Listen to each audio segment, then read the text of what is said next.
So today's first talk is by Efron for PH Story, and he's going to speak about norm interpolation and theory of Banach spaces. Hi everyone, first of all, thanks for the invitation. And this topic I think is not like part of the things for us that some flavors between statistics and geometry.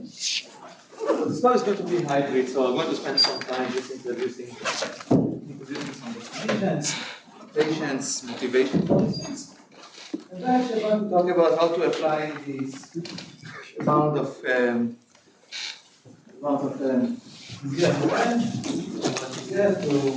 say something interesting about things. So this is a joint work with my PhD student DPH Pedro, and which is a postdoc of Emmanuel, and one of my postdoc hosts and Fanny. So let me introduce some definition. So we have some domain, calligraphic X. And we have some probability measure over it. And then we have some subset of linear subspace of L to P, which we call calligraphic P. That is some set of functions, linear subspace of functions that it's the domain is calligraphic X and it outputs some real number. And then when we equip this subspace with a norm, and then we have a Banach space. And then we denote its unit ball by a calligraphic F. And we assume that it's compact in terms of L to P. Otherwise, we have nothing. And then I define this notion of two uniformly convex. And then in this, we define the following way. If I take this F, it is from Bezier book. And if for every two functions in this set, I take F plus G and F minus G, take this average. And then I get some, I get like this F, the norm of F squared plus some T G. And then we can define the cotype 2 property. And the cotype 2 property is essentially the following. Here, this epsilons are Rademachers. Here I take any sequence of functions in this space. And then I take these Rademacher averages and the norm squared. And then I get this T here. And I can essentially take the Rademachers out and get this Fi squared. Also, if you have questions, feel free to ask. This is actually important. I want this thing to be interactive. And then I'll give some examples. So let's take the Euclidean space equipped with the LP norm. And this regime 1 to 2, between 1 to 2, it's not surprising because we have cotype 2. So first of all, let me define the model. We have some, let's denote like this gamma is going to be the isotropic Gaussian measure over Rd. And then also to be all the linear functions in Rd. And we know this is immediate that if we take this set, it's isometric to Rd with equipped with Euclidean metric. And then we can define the unit vol as like the LP vol. It's all the linear regressors that the P norm is less than 1.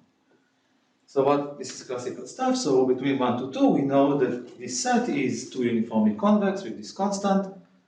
And clearly as P goes to 1, we're not uniformly convex at all, otherwise we have some selections that look like L1, which is not the case. But the nice thing about cotype 2 property that if I also take 1, I have it with some absolute constant. There's no sense kind of motivation to go there. If you pay some constant, universal constant in this Rademacher average, you can also cover the 1 case. Now I can define the Gaussian projection and decay convexity. So here usually people consider the Rademacher projection since we're UC2, cotype 2. I will go Gaussian measure. So what do I have? I have some non-linear map. So between Rn, I equip it with Gaussian measure. And I output some function in this space, equipped with this norm.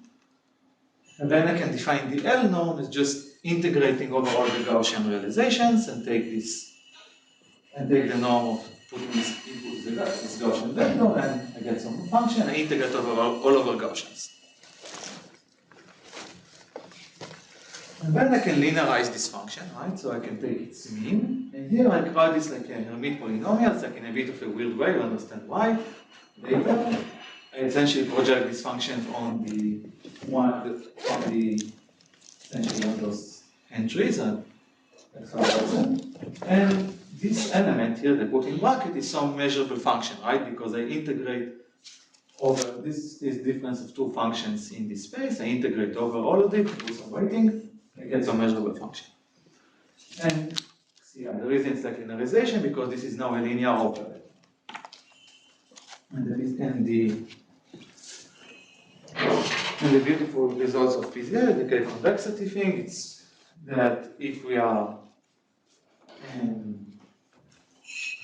if we take this linearization, we pay the K-convexity constant, which is be the Banach-Mazur distance plus 1, but take a logarithm, that's why it's so nice. And if we use C2, you can get also something is nicer, you can get 1 over square root of t. So what it essentially means that like linearizing this operator will not increase the norm in average, but I have to work on the L norm. I have to take averages, because in spectral norm, etc. is not the case. Okay. So now we have the regression model. So this is the part, I guess, is less familiar. So what we have some y, and then we observe some signal, which is a function in this unit ball that I talked about in the beginning. And I observe with some Gaussian. So these axes are drawn from this distribution P that I mentioned earlier. And I have some Gaussian noise, it's corrupted sample. And the task is, and the minimal norm interpolation is defined in a simple way. I give you those n IID samples, so those xi's are drawn from the domain, I have some yi. And then I can define this interpolator as follows. From all functions that interpolate, that they're interpolating this y1 to yn, I find the one that has the minimal norm. So if your set is uniformly convex, this is unique, right? If your norm is UC2, this is unique. Otherwise, just take, if you have two solutions, take their midpoint, they will have less norm.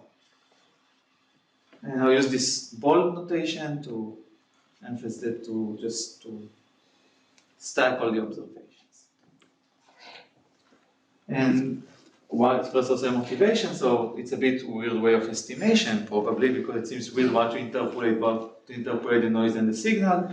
So the motivation is deep learning. If you Google benign overfitting, and you'll see a lot of citations. And this is some model of estimation that people study in the recent years, motivated by success of deep learning. That's what they claim at least. And then what we actually want to understand is how close this estimator to the underlying function. But here I take the DP, right? Because I care about the population measure. So I have those NID observation from this marginal, and I care about in average how well I predicted the true signal, which is F star. Makes sense? Questions?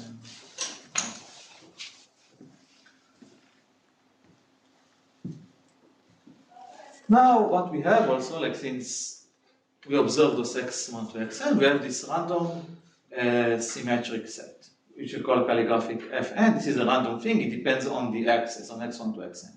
Since this norm is a convex symmetric set, I project it to Rn by sampling on this endpoint. It's somehow coordinate projections with quotes, and I get a random convex set in Rn. And now notice something that is very nice of this operator, that if I fix some realization of the data and take some z in Rn, I know that this norm is equal to the minimal norm interpolator of this. This is a function in this Banach space. But its norm is equal to, for given any z, it's equal just to take the norm of z in Rn. So in simple words, what is happening is the following.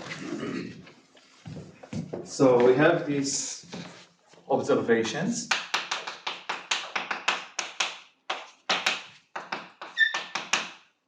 And then so I start, and then I take from, I have like my model, let's call this thing F. This lies in the X. And start like to see if I have some function here that interpolates y1 to yn. And then I inflate it all the way until I find a solution.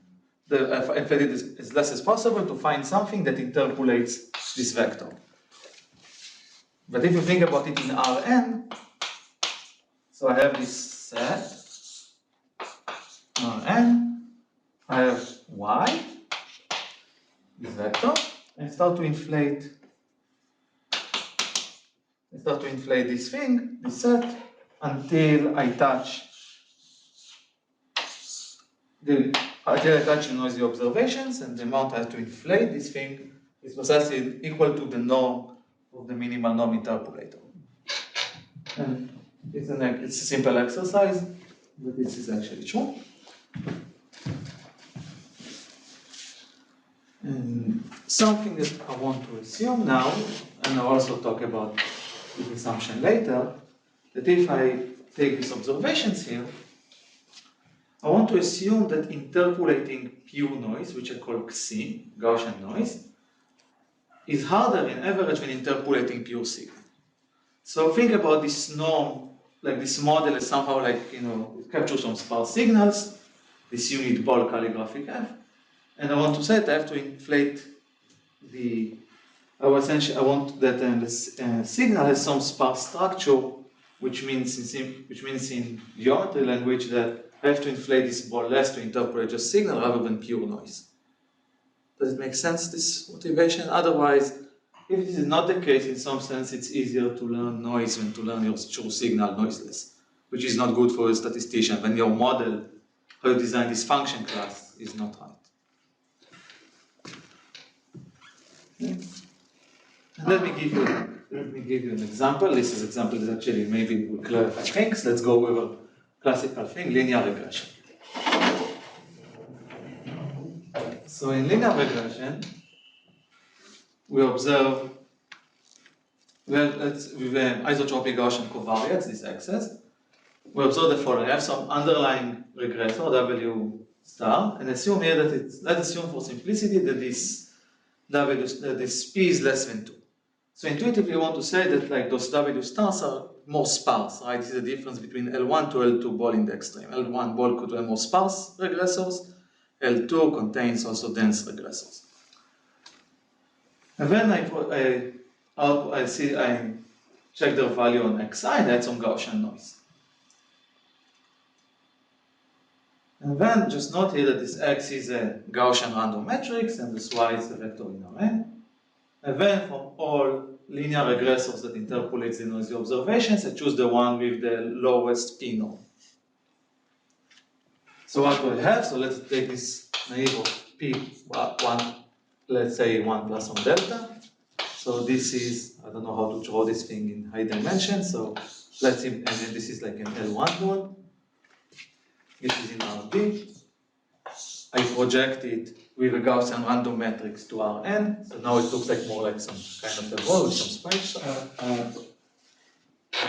Then I have this Y, and then I start to inflate until to interpolate those Y vectors. So this is in RD, the higher dimension. Here I take some random Gaussian projection.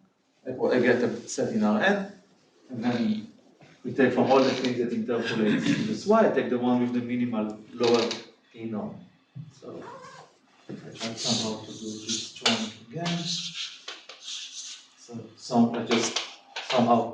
So let's say I start to inflate it, and then this is the regressor I'm going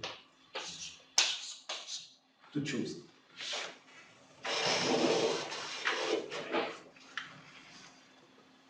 And again, this Fn is random convexity, just a Gaussian projection of the LP ball in RD.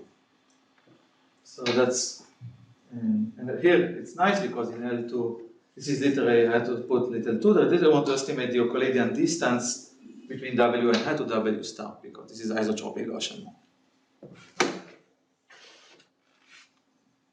Okay, last thing, Bayes-Varres decomposition. So this is introduction to statistics. I decompose the mean squared error into 2 parts. This is the expectation of the minimal norm interpolator minus the signal. And then this is taking the variance, like how much you deviate from the mean and you integrate. And the randomness is both over X and the observations and the data, and the noise and the data points. And then you have this total law of variance. So I split the variance into 2 parts. So now I condition on data points. and see like in every given realization of the data points, how much I deviate from this conditional mean, and then I integrate over x. And then I have the variance of conditional expectation, that if I take the expectation over everything, and here I take the conditional expectation given data, how much the expectations is deviating when I take expectation over x. And this is why total of variance, expectation of variance, and variance of expectation. And I want to use this K convexity to say something interesting on this. This is like, I will try to spend as much time as I have to say something interesting about this expectation using this K convexity bound. So now I can turn off the slides.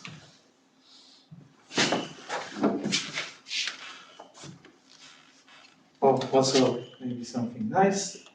You remember this from Sasha's talk. We have the M of Fn just mean taking a Gaussian noise and integrating its mean norm. So this is the M of the norm. So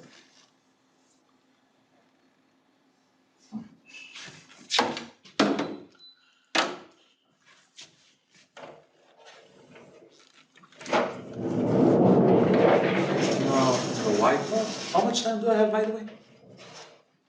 14 minutes. Okay. So hopefully I said something smart in this 14 minutes. So I want to claim, think about this minimal norm interpolator, and I want to say something interesting, how to align the K convexity. So let's take the minimal norm interpolator, and let's condition it on x. So I condition the data points, I fix the x's. So now this operator is going from Rn to the Gaussian measure to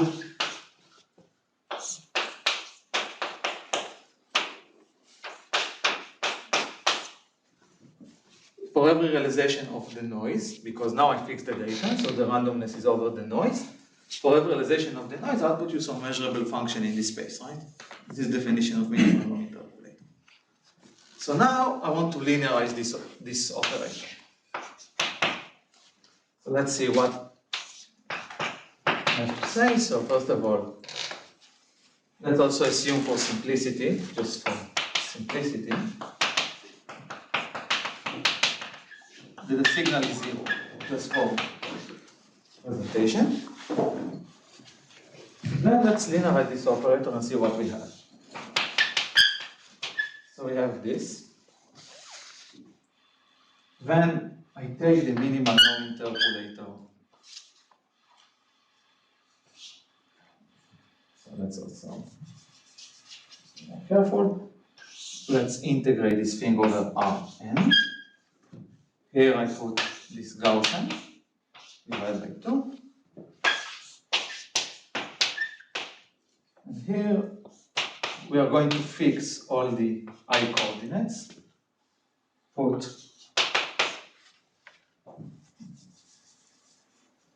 Take the epsilon I noise, sorry for this noise.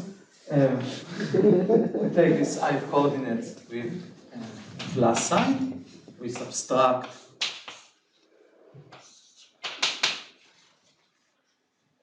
we fix again all the other I coordinates and we take minus Ci.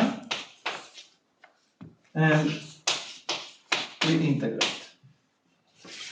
Because I don't talk about the first time, because if the mean of this operator is 0, because the signal is 0 and you have some symmetry, so everything cancels.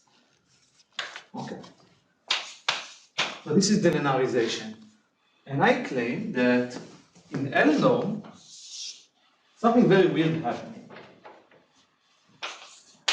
That the minimal norm interpolator,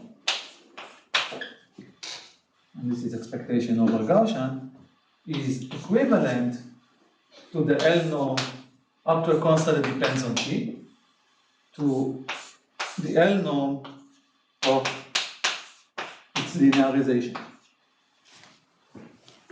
That's what I claim.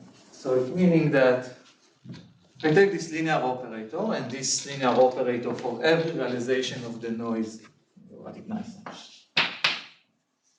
It outputs some, I put some linearization of the noise. This is a function in the space. And I claim that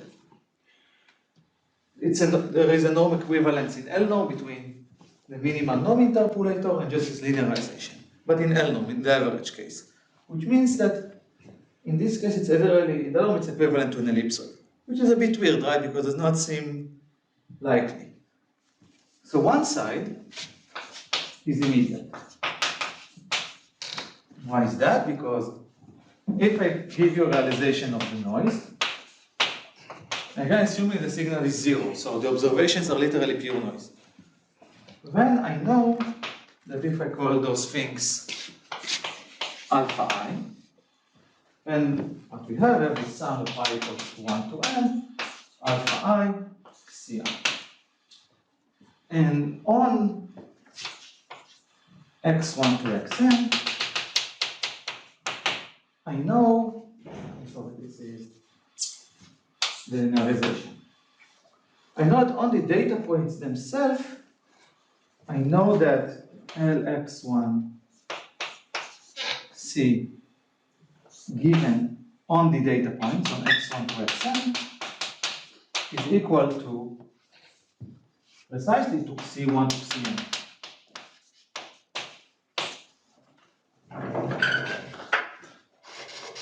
Why is that? Because here I see this coefficient, so I integrate, I subtract, I fix the minus I coordinates, all the other ones, subtract it from those ones, and have here those plus one, the plus Xi minus Xi. And then I integrate over the entire space.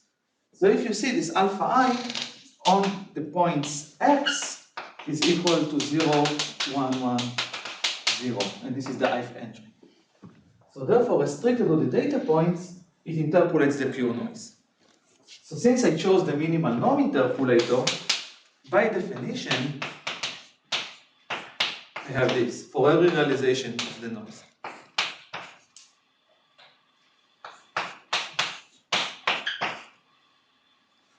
And in particular, if I take expectation over the noise, this thing holds. This is the easy part, because however, the converse seems completely weird, that it must be true up to a constant that depends on t. Right? It does not, it seems weird. Because here, it's like you choose very particularly the one that interprets the noise from all over members in the class. Here I take you some linear combinations of interpolating a spike of 0, 1, 1, 1. But this is, in some sense, the beauty of the K-convexity. It actually gives you the converse.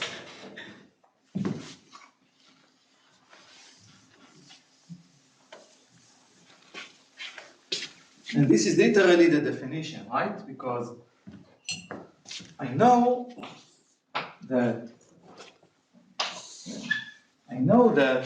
if I take this operator, I know by definition that I pay the K convexity constant squared times the linearization in the L norm. And this K convexity, if you're UC2 space,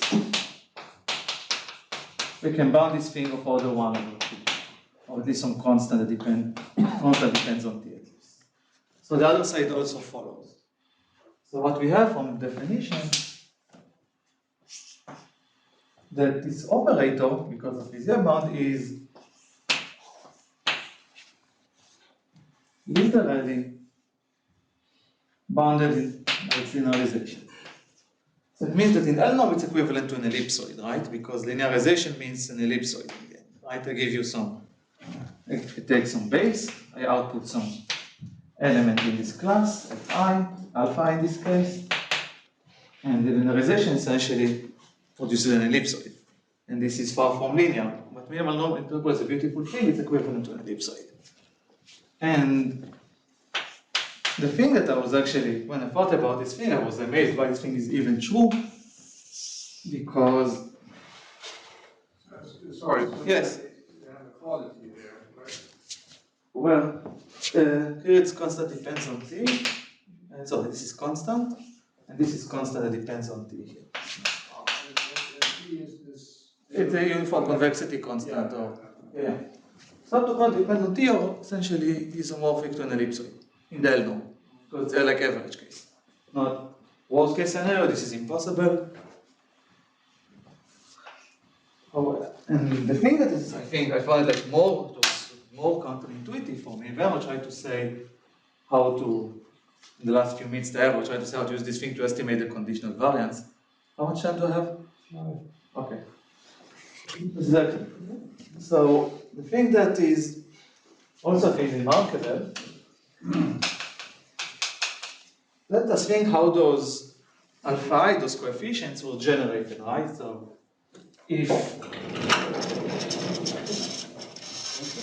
so in the end, what do they do? So I take this minimal norm interpolator,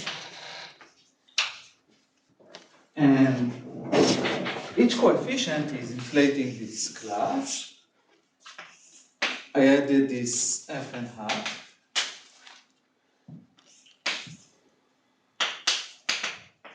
And then I flip the bit of this one. So if this is the square root of n, so this is order 1, I flip this bit.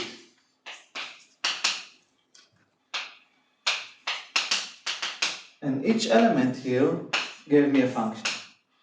And then I integrated all over this thing, so I integrated all over the boundary. So one operator, the minimal norm, is literally for each realization of the noise, I choose some element. The linearization literally averaging all over the boundary and output you some element, which is the spike to interpolator 1 bit.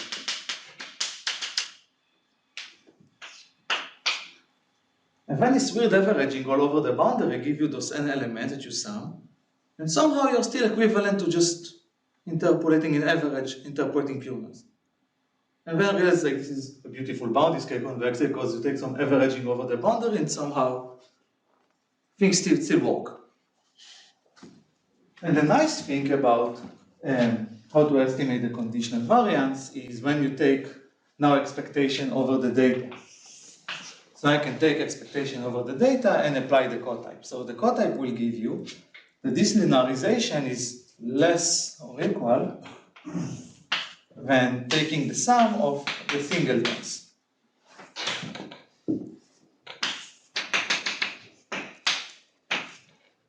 Up to a constant depends on t.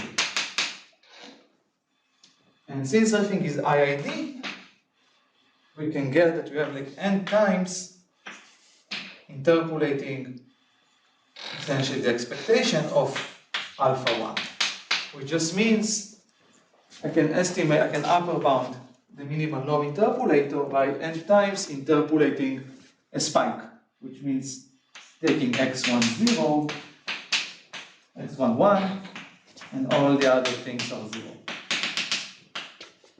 And this by applying the cotype property that is weaker than UC2. So somehow like in this talk I was trying to convince that you can say something very smart on this operator by K convexity. And using this bound essentially you can control the expected conditional variance in L2P. But you have to be more careful, I know I will not have time. So I'll try to do my best in 30 minutes based on the fact that this topic is very fun. But I was amazed that this thing is true. That you linearize a highly nonlinear operator, but you still somehow in average equivalent to an ellipse ring. So Yeah. this last step you use cotype 2? Yes, because cotype 2 is weaker than UC2, you can essentially take the singletons. But remember the x1 and xn are IID points. So if you take additional expectation over the data, essentially it's just like interpolating a spike, right? Like x1 with a spike and all the other points are 0. So you get something nice, and this is actually tight. This bound is tight, like you can do better than that. And then from the statistical point of view, in the end I care about the mean squared error in L2P. And then I have to work way harder to say something smart about this, but this was essentially the beginning. And this is deeply relying on the fact that you can do this weird, that linearization helps in life. Which is, forever was like, amazing thing is true. Because remember, each interpolator, each alpha I, is essentially scale, they're averaging this operator all over the boundary. Whereas interpolating just noise, you don't care about the local, you don't do averaging of anything, you just take noise, interpolate it, you don't do any weird averaging. But somehow, averaging over the boundary with convexity still gives you nice stuff, which I was amazed. I will stop now. I guess I have. Okay. So let's thank you.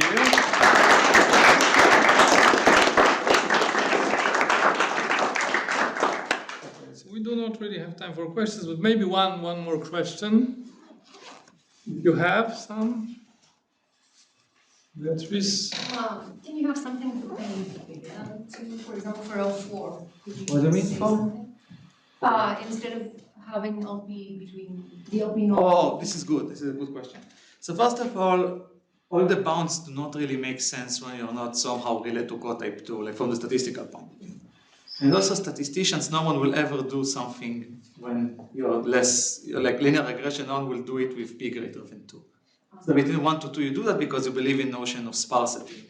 So, right, so if you have, like if you know Lasso sparse linear regression, the idea that you have like some signals that are sparse and some John ellipsoid that is like, small ball inside, which correspond precisely to cotype 2 property, right? You sum of these. You sum sparse signals, you take their mixture, Gaussian, Rademacher, whatever. It's harder to interpolate it than rather interpolating a sparse signal. Mixture of dense signals are hard to interpolate than sparse ones. So that's why we work on the cotype 2 regimes. Not all the bounds of statistics point of view do not make any sense. Okay. Yeah, so this is my answer. That's why we care about this mix. Yes. So let's thank Gil again.